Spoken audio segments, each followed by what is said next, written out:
خليني أبدأ معاك بمنتهى الشفافية والصراحة. جلد الذات مش بس عادة بنعملها، ده صوت داخلي جوانا مخيف بيهدد سلامنا النفسي كل يوم. صوت بيقول لنا انت غلطان، انت مش كفاية، ليه ما عملتش كده، كنت لازم تبقى أفضل في كذا وكذا وكذا.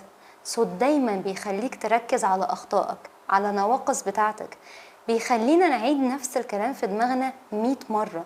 لكن عمرك فكرت ان الجلد ده ممكن يكون اصلا اكبر عدو ليك؟ انه مش بينفعك، بالعكس ده بيخليك طول الوقت تغرق في دوامة الألم وبتأجل الحب لنفسك. جلد الذات بيخلق جدار كبير من الخوف والشك، بيبعدنا اصلا عن الفرص اللي بتخلينا نعرف نتعلم ونعرف نفسنا بشكل صح. طول الوقت بيخلينا نتعامل مع نفسنا بعنف احنا اصلا مش محتاجينه، وبننسى بقى اننا بشر المفروض ان احنا نغلط ونتعلم، وبنحتاج رحمة مش جلد. الناس اللي بيجلدوا نفسهم عمرهم ما كانوا ضعفاء، بالعكس هم اشد الناس صدقا مع نفسهم، لكن صدقهم ده للأسف اتحول لسجن.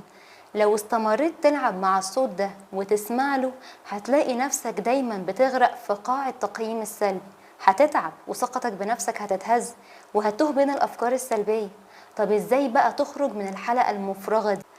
أول خطوة هي إننا نسمع الصوت ده، مش علشان نسمح له يسيطر علينا، ولا علشان نقوله انت عندك حق، انما علشان نفهمه هو ليه اصلا موجود. هل هو مثلا خوف؟ هل هو احباط؟ هل هو جرح قديم ما اتعالجش؟ هل هو صوت اتقلنا في مواقف كتير عدينا بيها؟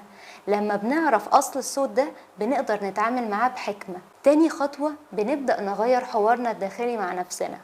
كل مرة يجي الصوت يجلدك، وقف وخد نفس عميق وقول لنفسك انا ما كنتش كامل ومش لازم اكون اصلا كامل، انا بتعلم وده كفاية.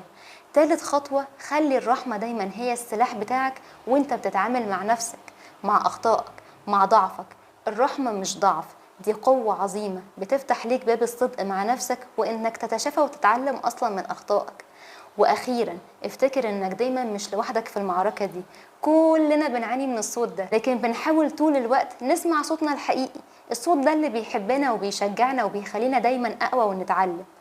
خليك دايما رحيم مع نفسك، واوعى تسمح لجلد الذات انه يسرق منك متعتك بكل لحظة انت بتعيشها، ويسرق منك حياتك. كل يوم هو بداية جديدة، وكل لحظة هي فرصة تانية علشان تحب نفسك فيها اكتر. ونسيت اقول لكم يا صباح الاستمورنينج القمر.